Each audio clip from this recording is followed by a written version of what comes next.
তোদের আমি 10 দিন সময় দিয়েছিলাম, কিন্তু তোরা আমার দেওয়া সময় মতো আমার টাকাগুলো একদম পরিশোধ করতে পারিসনি। তাই আমি আমার দেওয়া শর্ত মতো তোদের এই বাড়িটা দখল করে নিব। না না মোড়ল মশাই, এভাবে একদম বলবেন না। আমি আপনার দুটো পায়ে পড়ছি মোড়ল মশাই, দয়া করে আপনি আমাদের এত বড় ক্ষতি করবেন না মোড়ল মশাই। এই বাড়িটুকু ছাড়া যে আমাদের আর কিছুই নেই। তোর কি আছে না আছে তা জেনে তো আমার কোনো লাভ নেই। তোরা আমার টাকা পরিশোধ করতে পারিসনি, তার বিনিময়ে তোকে এই বাড়িটা ত্যাগ করতেই হবে। মোড়ল মশাই, আপনি যদি এমন কাজ করেন তাহলে আমাকে যে বউ বাচ্চা নিয়ে গলায় দড়ি দেওয়া ছাড়া আর কোনো পথই থাকবে না। ওসব ন্যাকা কান্না ছেড়ে এই দলিলটাতে সাইন করে দে। না, আমি কিছুতেই সাইন করব না। করবি না তো দাঁড়া, আমি দেখাচ্ছি মজা তোকে। দে বলছি, দে দে দলিলে স্বাক্ষর দে, নয়তো আজ তুই তোর প্রাণ ফিরে পাবি না। মোড়ল মশাই, আপনার দোহাই লাগে, দোহাই লাগে মোড়ল মশাই, দয়া করে আপনি আমার স্বামীকে আর মারবেন না। ঠিক আছে, আর মারবো না। তাহলে তোর স্বামীকে বল আমার এই দলিলে সাইন করে দিতে। ওগো, তুমি আর ভেবো না গো, আমাদের কোনো না কোনো ব্যবস্থা একদিন ঠিক হয়ে যাবে। তুমি মোড়ল মশাইয়ের কথা মতো দলিলে সাইন করে দাও। টুনির কথা শুনে টোনা একটু সাহস পায় আর মোড়লের কথা মতো মোড়লের দেয়া দলিলে সাইন করে দেয়। হা হা হা হা হা। এবার তোরা আমার বাড়ি ছেড়ে চলে যা। আমি আমার বাড়িতে কোনো গরিব পাখিকে দেখতে চাই না। এই বলে মোড়ল টোনা আর টুনিকে তাদের ছানা সহ বাড়ি থেকে বের করে দেয়। আর টোনা অসহায় হয়ে তার বউ বাচ্চাকে নিয়ে পথে পথে ঘুরতে থাকে।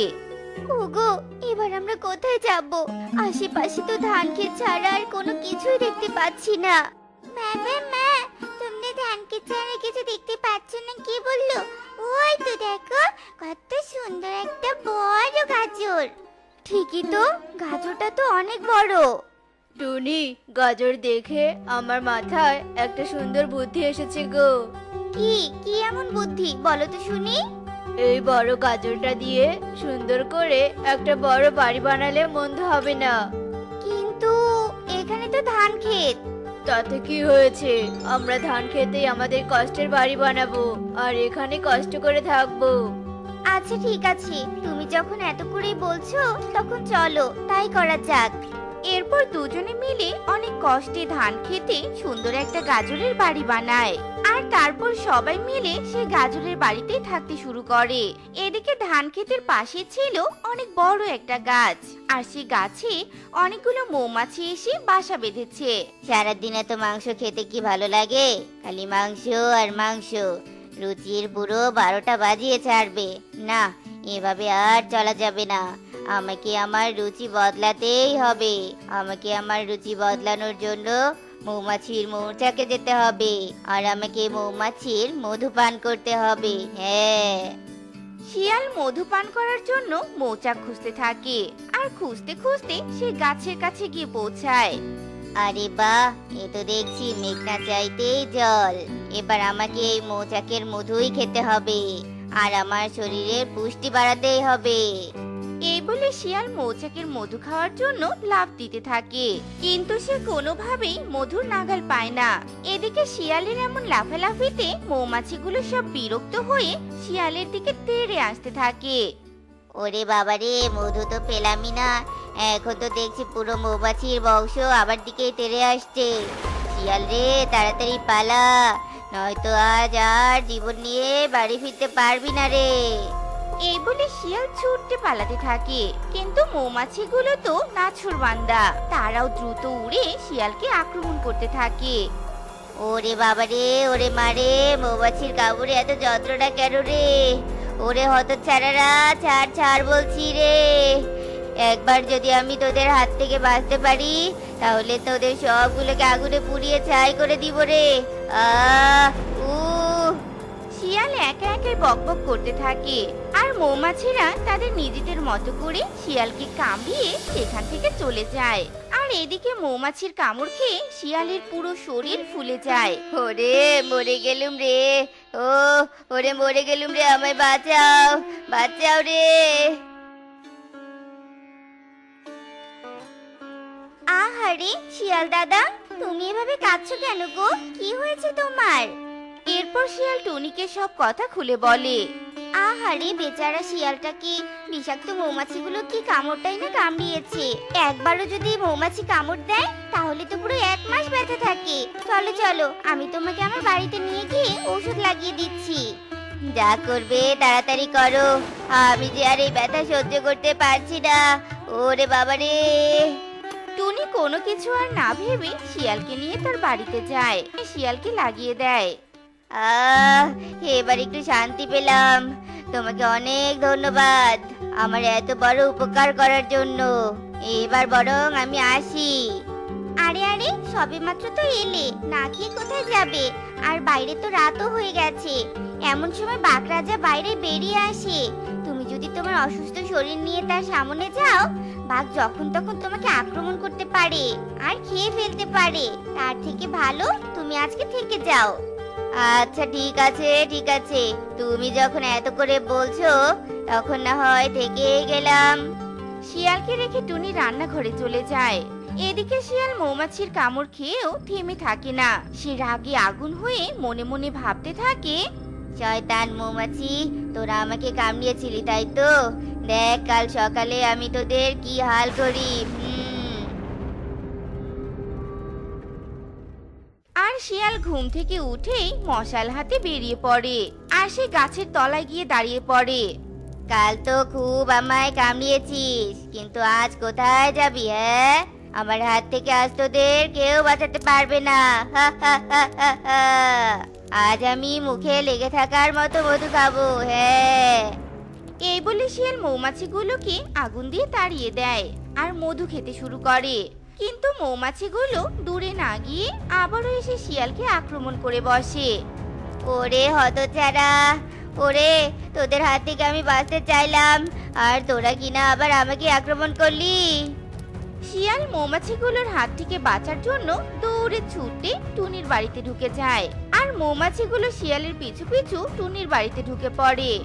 ওগো, মৌমাছিগুলো যে আমাদের গিলে খাবে গো। তুমি যে করে পারো আমাদের মেয়েটাকে বাঁচাও। টোনা তার বউ বাচ্চাকে বাঁচানোর জন্য অনেক চেষ্টা করে, কিন্তু মৌমাছিগুলো কিছুতেই থামে না। তারা কামড় দিতেই থাকে। এদিকে কামড় দিতে দিতে তারা অন্য পাশে অন্যান্য পাখিদেরও আক্রমণ করতে থাকে। ওরে বাবা রে, মৌমাছি আমাদের গিলে খেলো। বাঁচাও বাঁচাও, আমাদের বাঁচাও। সবাই ছোটাছুটি করতে থাকে। এই যা, এদের তো মৌমাছিটা আক্রমণ করে আহত করে ফেলেছে। আমার তো আবার খিদেও পেয়েছে, আমি বরং এদেরকেই খেয়ে নেই। এই বলে শিয়াল একে একে তিনজনকে খেয়ে ফেলে। এদিকে জানালা দিয়ে সবকিছু ঈগল দেখে ফেলে আর উড়ে এসে বাইরে থেকে দরজা লাগিয়ে দেয় আর সবাইকে ডেকে নিয়ে আসে। এই শিয়াল, এই গাজর বাড়িতে থাকা টোনা টুনি আর তাদের ছানাকে গিলে খেয়েছে। একে এখন মারো, সবাই মারো। শিয়ালকে আর কোনো কথা বলার সুযোগ না দিয়ে সবাই মিলে মারতে মারতে মেরে ফেলে। এই জন্যই উপকারের উপকার স্বীকার করে কৃতজ্ঞতা প্রকাশ করা উচিত, নয়তো মুনাফিকির কারণে নিজের জীবনও চলে যাবে। মনে হয় পূর্বের জন্মে কোনো ভালো কাজ করেছিলাম, যার কারণে তোমার মতো এত সুন্দর একটা পাখিকে আমার বউ হিসেবে পেয়েছি। ওভাবে বলে আমাকে লজ্জায় ফেলবে না তো? আমি হয়তো ততটা সুন্দর নই যতটা তুমি ভাবছো আমাকে। আমি জানি তুমি অনেক সুন্দর। আমার মনে, আমার চোখে তুমি সব সময় অনেক সুন্দর। সারাদিন আমাদের ওপর অনেক ধকল গিয়েছে। চলো এবার আমরা ঘুমিয়ে পড়ি। চলো তাই করি, কারণ রাত তো অনেক হয়েছে। এরপর তারা দুজনে মিলে ঘুমিয়ে পড়ে। এদিকে দেখতে দেখতে আবার সকাল হয়ে আসে।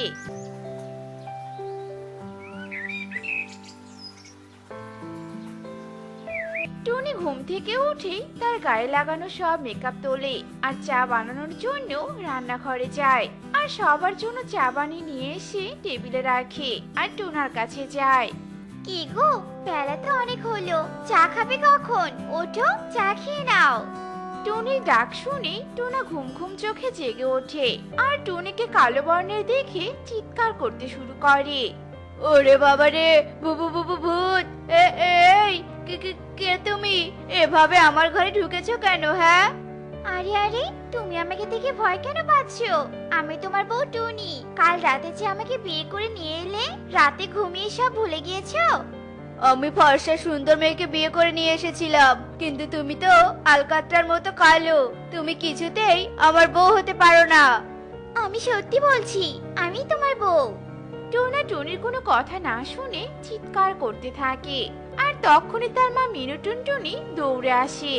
কি হয়েছে রে বাবা, তুই এত চিৎকার করছিস কেন? তোমরা দেখো তো এই মেয়েকে চিনতে পারো কি না?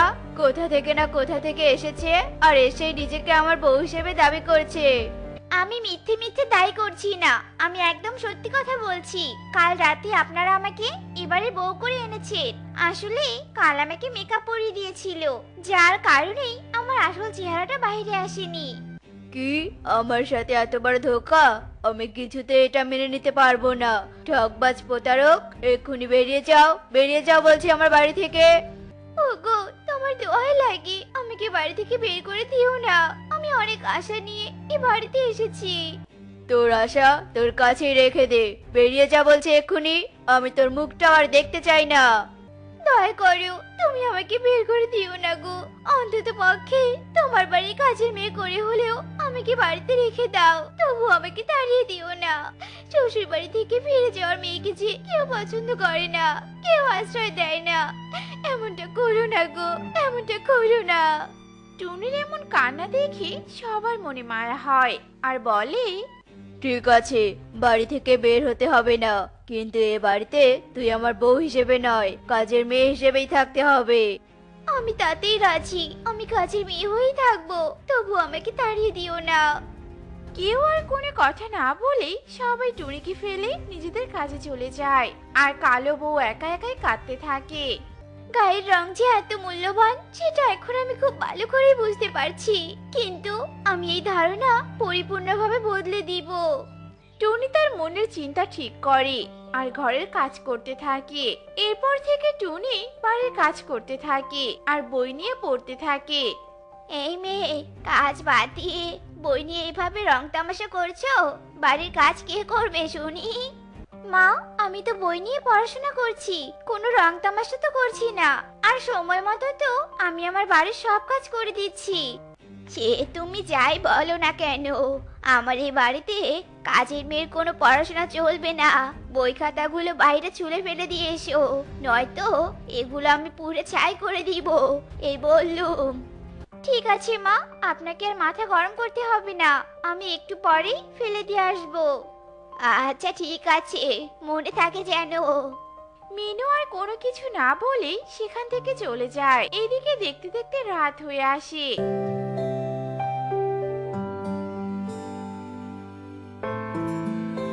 মা হয়তো ঘুমিয়ে পড়েছে, এই সুযোগে আমি একটু পড়াশোনা করে নেই। আগামী পরশু আমার তো আবার ডাক্তারি পরীক্ষা আছে। এসব ভেবে টুনি ঘরের আলো নিভিয়ে দেয় আর ঘরের এক কোণে বসে মোমবাতি জ্বালিয়ে লুকিয়ে লুকিয়ে পড়তে থাকে। ঠিক তখনই টুনা বাড়ি ফিরে আসে। এ কি, আমার ঘর পুরো অন্ধকার কেন? আর মোমের আলো? এই মেয়ে, এই তুমি মোমের আলো কি করছো? হ্যাঁ, না মানে ওই আর কি, একটু বই দেখছিলাম। তবে কোনো চিন্তা করো না, আমি এক্ষুনি পুরো ঘরের আলো জ্বালিয়ে দিচ্ছি। টুনি তড়িঘড়ি করে ঘরের আলো জ্বালিয়ে দেয়। তুমি এখন ফ্রেশ হয়ে নাও, আমি এক্ষুনি তোমার জন্য খাবার নিয়ে আসছি। তার কোনো প্রয়োজন নেই, আমি বাইরে থেকে খেয়ে এসেছি। আর তুমি আমার ঘরে না ঘুমালেই অনেক খুশি হব আমি। টোনার কথা শুনে টুনি মনে মনে ভাবতে থাকে, আমি যদি অন্য ঘরে ঘুমাতে চাই তাহলে তো আমি সারা রাত ধরে পড়াশোনা করতে পারবো, তখন আর আমাকে কেউ দেখবে না। আমি বরং ওর কথাই মেনে নেই। আচ্ছা ঠিক আছে, আমি তোমার ঘরে ঘুমাবো না, আমি এক্ষুনি পাশের ঘরে চলে যাচ্ছি। ঠিক আছে, যাও, আর যাওয়ার সময় দরজাটা লাগিয়ে দিয়ে যেও।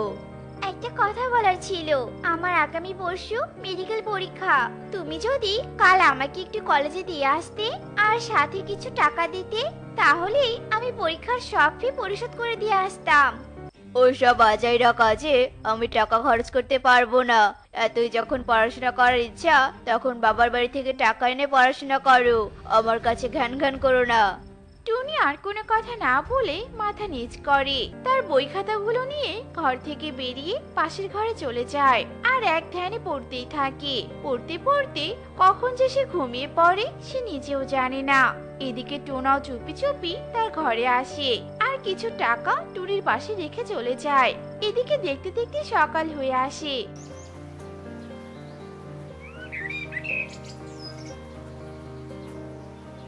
টুনি উঠেই তার পাশে টাকা দেখতে পায়। আমার এখানে টাকা এলো কোথা থেকে? আমি তো এখানে টাকা রাখিনি। তাহলে কি কোনোভাবে টোনা আমার এখানে এসে চুপি চুপি টাকাগুলো দিয়ে গিয়েছে? আমি তো ভাবতেই পারছি না। মনে হয় অনেক আশা নিয়ে আমাকে টাকাগুলো দিয়েছে। আমাকে তো এর মর্যাদা অবশ্যই রাখতে হবে।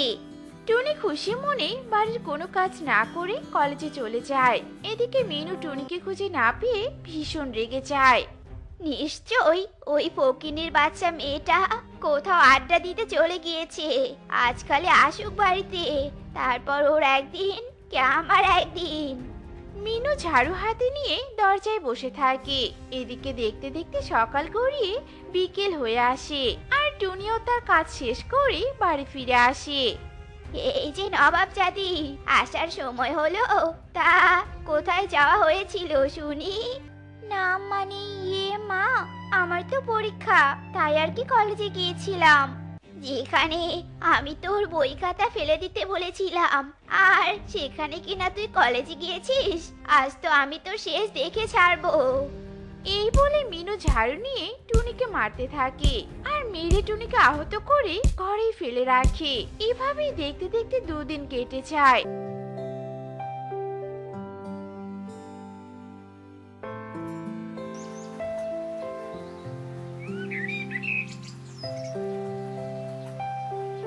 আর টুনির পরীক্ষার দিন চলে আসে। মা যদি আমাকে বাড়ি থেকে বের হতে দেখে ফেলে, তাহলে আমার আর আজ কোনোভাবেই পরীক্ষা দেওয়া হবে না। আগে আমাকে পরীক্ষা দিতে হবে, তারপর বাড়ি ফিরে না হয় পরেরটা দেখা যাবে। টুনি লুকিয়ে পরীক্ষা দিতে চলে যায় আর পরীক্ষা দিয়ে তাড়াহুড়ো করে বাড়ি ফিরে আসে। আর আজও মিনু একইভাবে টুনিকে মারধর করে। মা, তুমি কি পাগল হয়ে গিয়েছো নাকি? হ্যাঁ, মারছো কেন ওকে এভাবে? ও বাড়ি ছেড়ে নিশ্চয়ই আজ কলেজে গিয়েছিল। যদি গিয়ে থাকে তাহলে তো খারাপ কিছু করেনি মা। টুনি, যাও নিজের ঘরে যাও। এরপর টুনি নিজের ঘরে চলে যায় আর টোনাও বাইরে চলে যায়। মিনু এসব দেখে রেগে আরো বেশি আগুন হতে থাকে। এরপর দেখতে দেখতে কেটে যায় বেশ কিছুদিন।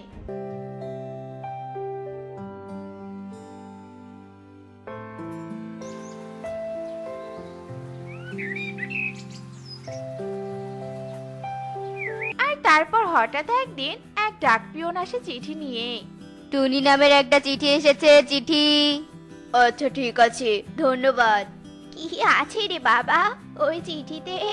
চিঠিতে আছে তোমার কালো বৌমা ডাক্তারিতে চান্স পেয়েছে আর আমার স্বপ্ন পূরণ করেছে। তোর স্বপ্ন মানে? মা, আমি জানতাম টুনি অনেক ভালো ছাত্রী আর দেখতেও কালো, আর ওর যে একটা স্বপ্ন আছে সেটাও আমি জানতাম। আর তার কারণেই আমি ওর সাথে খারাপ আচরণ করতাম, যাতে করে ও ওর নির্দিষ্ট লক্ষ্যে পৌঁছাতে পারে। যদি আমি ওর সাথে ভালো আচরণ করতাম তাহলে সংসার আর ভালোবাসার মায়ায় পড়াশোনা থেকে দূরে সরে যেত। তাই তো আমি লুকিয়ে ওকে টাকা দিয়েছিলাম আর ওকে অন্য ঘরেও রেখেছিলাম। আসলে গায়ের রং কখনোই মুখ্য বিষয় নয়, ভিতরের গুণটাই হলো মুখ্য। টোনার এমন কথা শুনে টুনি আনন্দে চোখের জল ফেলতে থাকে আর তারপর থেকে সবাই মিলে অনেক সুখেই দিন কাটাতে থাকে। তো বন্ধুরা, আমাদের আজকের গল্পটি তোমাদের কাছে কেমন লেগেছে তা কমেন্টে জানাতে ভুলো না কিন্তু।